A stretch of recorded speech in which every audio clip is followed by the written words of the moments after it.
चौधरीपुर नामी गांव में अहमद नाम का एक गरीब अंगूर बेचने वाला रहता था। वो अंगूर बेचकर अपने खानदान का गुजारा करता था। गुर्बत की वजह से उसे अपनी जिंदगी में बहुत सी मुश्किलात का सामना करना पड़ता। अंगूर ले लो, अंगूर, ताजा और मीठे अंगूर। अहमद, ये अंगूर कितने रुपए किलो हैं भाई? भाई अंगूर 50 रुपए किलो हैं। अरे बाप रे, इतने महंगे अंगूर! क्या तुम्हारे अंगूरों में सोना जड़ा हुआ है जो इतने महंगे बेच रहे हो? भाई ये अभी अभी जंगल से तोड़ कर लाया हूँ, बिल्कुल ताजा है। और वैसे भी अब अंगूर के दाम बढ़ गए हैं। अगर 20 रुपए किलो देना है तो दो, वरना मैं कहीं और से ले लूंगा। 20 रुपए तो बहुत कम है। तो फिर अपने पास रखो। ये कहकर वो आदमी वहाँ से चला गया। पूरा दिन गुजर गया, एक और ग्राहक आया मगर वो भी चला गया। इतने में गांव के चौधरी करीम वहाँ आ गए। अरे अहमद, क्या सोच रहे हो? सलाम चौधरी साहब, कुछ नहीं, बस सोच रहा था। चौधरी करीम के पूछने पर अहमद ने सारी बात बता दी। अंगूर तो वाकई अच्छे और ताजा हैं। वो आदमी बेवकूफ था। क्यों ना मैं कम कीमत में खरीद लूं? ऐसा करो अहमद, मुझे 30 रुपए किलो के हिसाब से 10 किलो दे दो। जी चौधरी साहब, अभी देता हूँ। चलो, कम से कम चौधरी करीम ने बहुत ज्यादा कीमत कम नहीं की। जो पैसे मिलेंगे उनसे घर का सामान ले जाऊंगा। बेवकूफ आदमी, 2 मीठे बोल बोल दो, सब कुछ निछावर कर देते हैं। चौधरी करीम अंगूर लेकर चले गए और अहमद भी अपना सामान समेटकर घर रवाना हो गई। कुछ दिन गुजरे और माँ ठीक हो गई, मगर अहमद की कमाई कम होती गई। रोज सिर्फ 20 या 40 रुपए ही कमा पाता। वो टोकरी उठाकर गांव में निकल गया, मगर शाम तक एक भी अंगूर ना बिका। थक हार कर वो एक दरख्त के नीचे बैठ गया और आसमान की तरफ देखकर बोला, ए खुदा, मेरी मुश्किलात कब खत्म होंगी? कोई है जो अल्लाह के नाम पर एक दे और अल्लाह तुम्हें 100 देगा? सलाम बाबा जी, मगर मेरे पास देने को कुछ भी नहीं है, ना पैसे ना अनाज। बेटा, क्या तुम मुझे ये अंगूर दे सकते हो? वैसे भी ये खराब हो जाएंगे, किसी के काम आ जाए तो बेहतर है। जी बाबा, आप ये सारी टोकरी ले जाइए।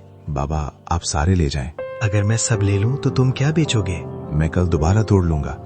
आप बताएं कहाँ जाना है, मैं पहुँचा देता हूँ। अहमद और बाबाजी जंगल की तरफ चल पड़े, जहाँ बाबाजी की झोंपड़ी थी।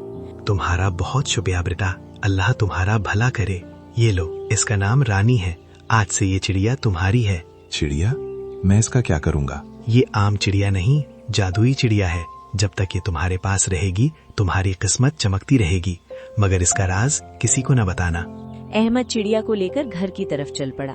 अहमद, वादा करो मेरा राज किसी को नहीं बताओगे। मैं वादा करता हूँ। घर पहुंचकर आयशा ने हैरानी से पूछा, ये चिड़िया कहाँ से लाए हो?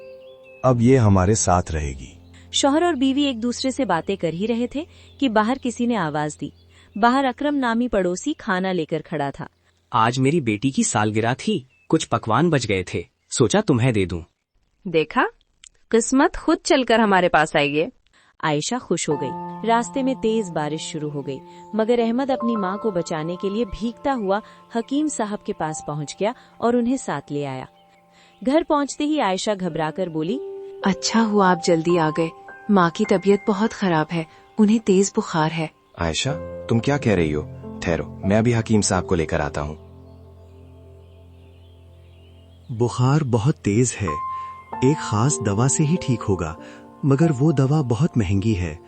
उसमें जो जड़ी बूटियां हैं वो आसानी से नहीं मिलती।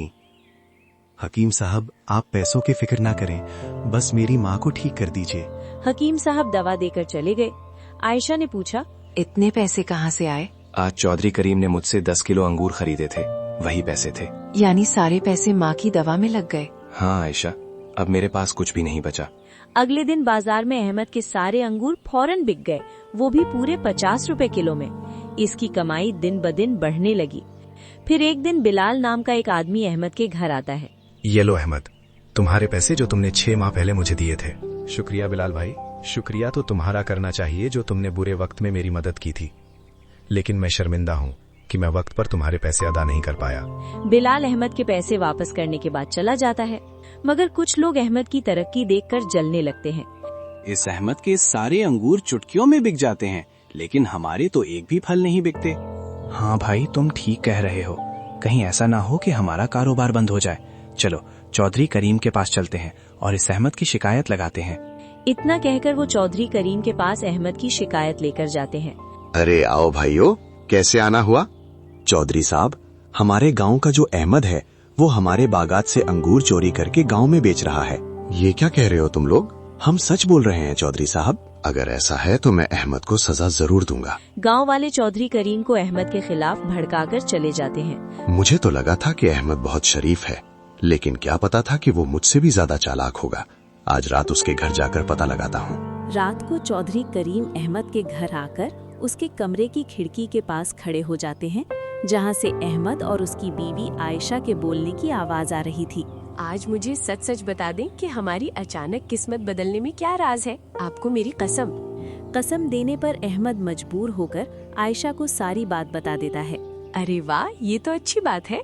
अच्छा, तो ये है अहमद की कामयाबी का राज। अगर मैं अहमद से उसकी रानी चिड़िया किसी तरह छीन लूं तो मैं अमीर हो जाऊंगा। इसी तरह चौधरी करीम उन दोनों की सारी बात सुन लेता है। सुबह होते ही चौधरी करीम उन लोगों के साथ अहमद के घर पहुंच जाते हैं। अहमद, मुझे नहीं पता था कि तुम इतने बड़े चोर निकलोगे। चोरी? कैसी चोरी चौधरी साहब? ज्यादा चालाक बनने की कोशिश मत करो। मैंने तुम्हारी चोरी पकड़ ली है। तुम दूसरों के बागात से अंगूर चोरी करके गांव में बेचते हो। तुम्हारी सजा ये है कि तुम मुझे 20,000 रुपए जुर्माना दोगे। मेरे पास इतने पैसे तो नहीं है, लेकिन एक बात सच है, मैंने किसी के बाग से चोरी नहीं की है। अगर तुम्हारे पास पैसे नहीं तो मैं तुम्हारी ये चिड़िया ले जाऊंगा।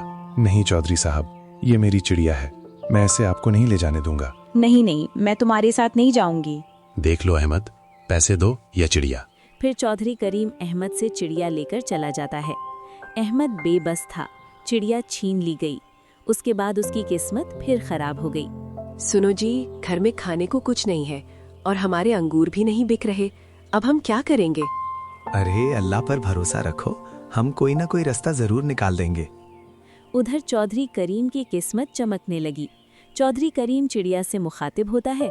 आज से तुम मेरे पास रहोगी, मैं तुम्हारा मालिक हूँ। नहीं, मेरा मालिक तो अहमद है। वो चिड़िया से बातें कर रहा था। उस वक्त सेठ राशिद आता है। चौधरी साहब, मैं ये गांव छोड़कर जा रहा हूँ, लेकिन मेरी यहाँ पर बहुत सी जमीनें हैं, वो मैं बेचना चाहता हूँ। ठीक है, मैं तुम्हारी सारी जमीन खरीदने को तैयार हूँ, लेकिन कम कीमत पर खरीदूंगा। एक दिन रानी चिड़िया का पिंजरा खुला होता है तो वो मौका देखकर उड़ जाती है। जब चौधरी करीम वापस आता है तो खाली पिंजरा देखकर पागल हो जाता है। उसी वक्त सेठ राशिद वहाँ आता है। चौधरी साहब, आपने मेरे साथ धोखा किया है। मेरी सारी जमीनें कम कीमत पर खरीदकर दुगने दामों बेची। मैं सारे गांव वालों को आपकी सच्चाई बताऊंगा। ऐसा मत करो सेठ, मैं बदनाम हो जाऊंगा। मैं तुम्हारे सारे पैसे देने को तैयार हूँ। सेठ राशिद अपने पैसे लेकर चला जाता है। मैंने अहमद के साथ नाइंसाफी की, इसलिए मुझे ये सजा मिल रही है। अहमद, कहाँ जा रहे हो? आयशा, मैं जंगल की तरफ जा रहा हूँ, बस थोड़ी देर में आता हूँ।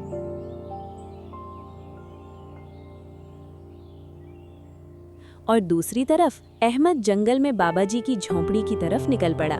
सलाम बाबा जी, मैं आपको एक बात बताने आया हूँ। सलामत रहो बेटा। मैं जानता हूँ बेटा, तुम्हारे साथ बहुत बुरा हुआ है। आपको कैसे पता बाबा जी? मैंने उन्हें सब कुछ बता दिया है। रानी, तुम्हें तो चौधरी करीम ले गया था, तुम यहाँ कैसे आ गई? हाँ दोस्त, लेकिन एक दिन चौधरी करीम पिंजरे का दरवाजा बंद करना भूल गया तो मैं वहाँ से निकल गई। अहमद, मैंने तुम्हें इसलिए मना किया था कि जादुई चिड़िया के बारे में किसी को मत बताना, कि लोग तुम्हारे पीछे पड़ जाएंगे। माफ कीजिए बाबा जी, मुझसे गलती हो गई। मुझे मजबूरी में अपनी बीवी को बताना पड़ा। कोई बात नहीं बेटा, गलती इंसान से ही होती है। मैं ये चिड़िया तुम्हें वापस करता हूँ और उम्मीद करता हूँ दोबारा कोई गलती नहीं करोगे। बहुत शुक्रिया बाबा जी, अब मैं कोई गलती नहीं करूँगा। अहमद चिड़िया को घर ले जाता है और उसकी किस्मत फिर से चमक उठती है और वो अमीर हो जाता है। उसी दौरान रतनपुर गांव में जमींदार सलमान रहता था। वो बहुत अमीर होता है, लेकिन अपनी दौलत पर घमंड करता है और गरीबों की मदद नहीं करता था। गांव वाले इससे बहुत परेशान रहते थे। एक दिन असलम नामी गरीब उसके घर आता है। सलमान की बीवी शबाना बोलती है, अजी सुनते हो, बाहर असलम आया है, वो आपका इंतजार कर रहा है, आप जाकर इससे मिल लें। अरे तुम भी ना, मैं अभी बिस्तर से उठा हूँ, नाश्ता करके उससे मिलूंगा। उसे कहो इंतजार करे। वो बहुत रो रहा है, उसकी माँ को बहुत तेज बुखार है और उसे डॉक्टर के पास लेकर जाना है, तो इसलिए वो थोड़े पैसे उधार मांग रहा है। आप जाकर इससे मिलने, अभी नाश्ता भी नहीं बना। अब तुम मुझे गुस्सा दिला रही हो। मैं अभी अभी बिस्तर से उठा हूँ और तुम मुझे इस भिखारी से मिलने के लिए कह रही हो।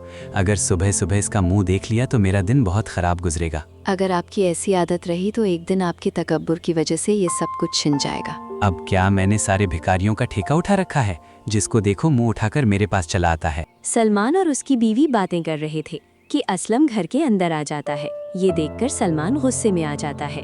तुम्हारी हिम्मत कैसे हुई मेरे घर में दाखिल होने की? निकल जाओ यहाँ से फौरन। मालिक, मेरी माँ बीमार है, उसे डॉक्टर के पास लेकर जाना है। मैं अपनी जमीन के कागजात लेकर आया हूँ ताकि उन्हें गिरवी रखकर आपसे कुछ पैसे ले सकूं और अपनी माँ का इलाज करवा सकूं। कौन सी जमीन के कागज? तुम तो पहले ही से अपनी जमीन के कागज गिरवी रखवा चुके हो और उधार ले चुके हो। ठीक कहा आपने, लेकिन मैं अपने घर के कागज लाया हूँ। अच्छा, तो फिर मैं तुम्हें पैसे देने के लिए तैयार हूँ, लेकिन मेरी एक शर्त है।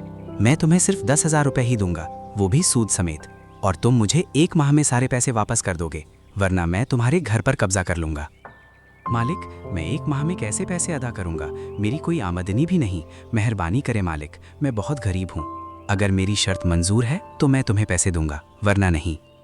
नहीं मालिक, मेहरबानी करें, मेरी माँ बहुत बीमार हो। फिर जमींदार सलमान असलम से घर के कागज ले लेता है और पैसे दे देता है, और असलम पैसे लेकर घर वापस आता है और वो जमींदार सलमान के घर पहुंच जाते हैं और आवाज लगाते हैं, कोई है जो इस फकीर को खाना खिलाए? मैं बहुत भूखा हूँ। आइए आइए बाबा जी, मैं आपको खाना खिलाती हूँ, अंदर आइए। बाबा जी जमींदार के घर में बैठ जाते हैं और खाने का इंतजार करते हैं। उस वक्त जमींदार बाबा जी को घर में देखकर गुस्सा हो जाता है। मैंने तुम्हें कितनी बार मना किया है कि घर में किसी भिखारी को आने मत देना और न ही किसी को खाना देना मेरी इजाजत के बगैर। अरे धीरे बोले, बाबा जी सुन लेंगे और आपको बद्दुआ ना दे दे।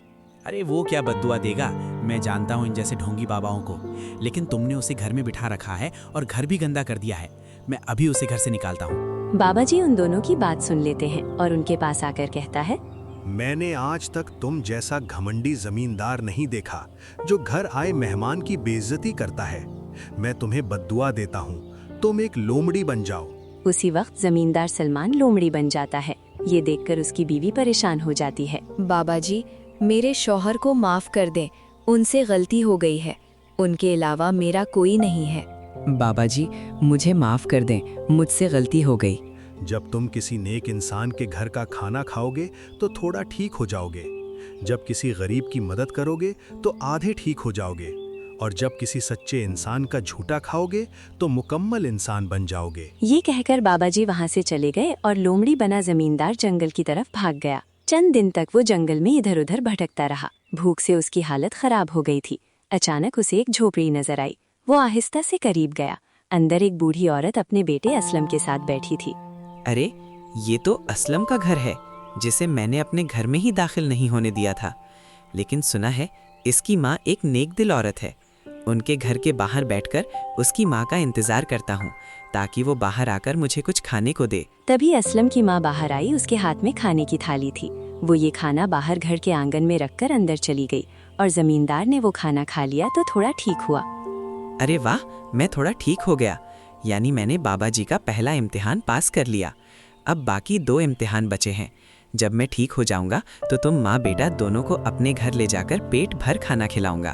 फिर वो अपने दूसरे इम्तिहान के लिए चल पड़ा तो उसे एक गरीब आदमी की झोपड़ी देखी। वो उसके करीब गया तो उसने अंदर से कुछ आवाजें सुनी। अरे ये क्या कर रहे हो? घर में 2 मुट्ठी चावल पड़े थे और तुम वो भी परिंदों के लिए थाली में डाले हुए हो। अगर ये भी परिंदों को डाल दोगे तो हम क्या खाएंगे? मुझे पता, लेकिन पेट भर खाने के बाद भूखे को खाना खिलाने का क्या मजा? मजा तो ये है कि जब आपका पेट खाली हो और आप दूसरों को खाना खिलाएं। लेकिन हम ही क्यों? इस दुनिया में लाखों लोग हैं। उनको खाना खिलाने के लिए हमने क्या इन परिंदों का ठेका उठा रखा है?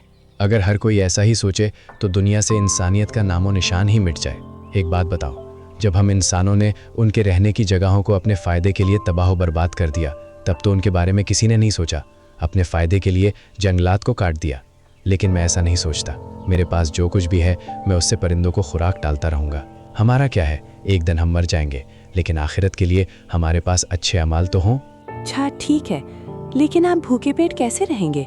आपको दवाई भी तो खानी, और घर में तो सिर्फ यही कुछ बचा है। ये कितना नेक इंसान है, अपना पेट खाली होने के बावजूद भी परिंदों को दाना डाल रहा है। मुझे इसकी मदद करनी चाहिए। मुझे इसके खाने के लिए कुछ इंतजाम करना होगा। कर गरीब आदमी के घर के बाहर रखकर घर की छत पर चढ़ जाता है। तभी रशीद की बीवी बाहर आती है तो फलों से भरी टोकरियां देख हैरानी से शौहर को बुलाती है। अरे सुनते हो, बाहर आकर देखो, यहाँ कितने सारे फल रख। इस तरह वो दोनों टोकरी से फल उठाकर खाने लगते हैं तो सलमान आधा इंसान और आधा लोमड़ी बन जाता है। आज मुझे किसी ऐसे नेक आदमी को ढूंढना है जिसका बचा हुआ खाना खाकर मैं इंसान बन जाऊंगा, वरना सारी जिंदगी आधा लोमड़ी बना रहूंगा। अब वो अपने आखिरी इम्तिहान की तरफ चल पड़ता है और चलते चलते वो गांव से बाहर आ जाता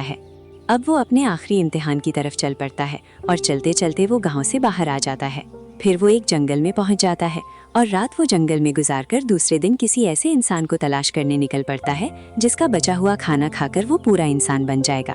फिर वो एक गांव में पहुंचता है जहां उसे देखकर लोग भागना शुरू कर देते हैं। अरे देखो देखो, आधा लोमड़ी और आधा इंसान है, मारो इसे, ये एक शैतान है। नहीं नहीं, मैं कोई शैतान नहीं हूँ। मुझे बाबा जी ने बद्दुआ दी थी, तो मुझे यहाँ से जाने दो। फिर वो वहाँ से चला जाता है और एक नेक आदमी के घर पहुँचता है जो उसी वक्त अपना बचा हुआ खाना बाहर रख कर गया था। फिर वो उस बचे हुए खाने से खाकर बिल्कुल ठीक हो जाता है। अरे भाई, घर से बाहर आए, मुझे आपसे कुछ बात करनी है। अरे भाई, कौन हो तुम और मेरे आंगन में क्या कर रहे हो? मैं आपका शुक्रिया अदा करता हूँ, आपकी वजह से मैं ठीक हो गया हूँ। मैं आपको दावत देता हूँ, आप मेरे घर पर आइए और खाना खाइए। ठीक है, मैं जरूर आऊँगा। फिर जमींदार सलमान असलम के घर आता है। असलम और उसकी माँ उसे देखकर डर जाते हैं। असलम, तुम और तुम्हारी माँ आज रात मेरे घर आना, मुझे तुमसे एक जरूरी बात करनी है।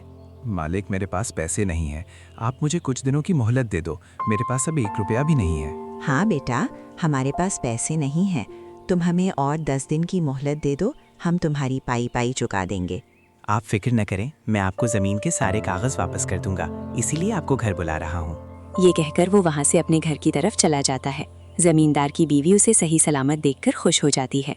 देखो, मैं ठीक हो गया हूँ और मुझे माफ कर दो। मैं हमेशा तुम्हें दूसरों की मदद करने से रोकता था। आज के बाद तुम जरूरतमंद लोगों की मदद करना, क्योंकि इंसान के अच्छे अमाल ही उसके साथ आगे जाएंगे। दोस्तों, हमें इस कहानी से ये सबक मिलता है कि जिंदगी में इंसान को घमंड नहीं करना चाहिए और जरूरतमंद लोगों की मदद करनी चाहिए।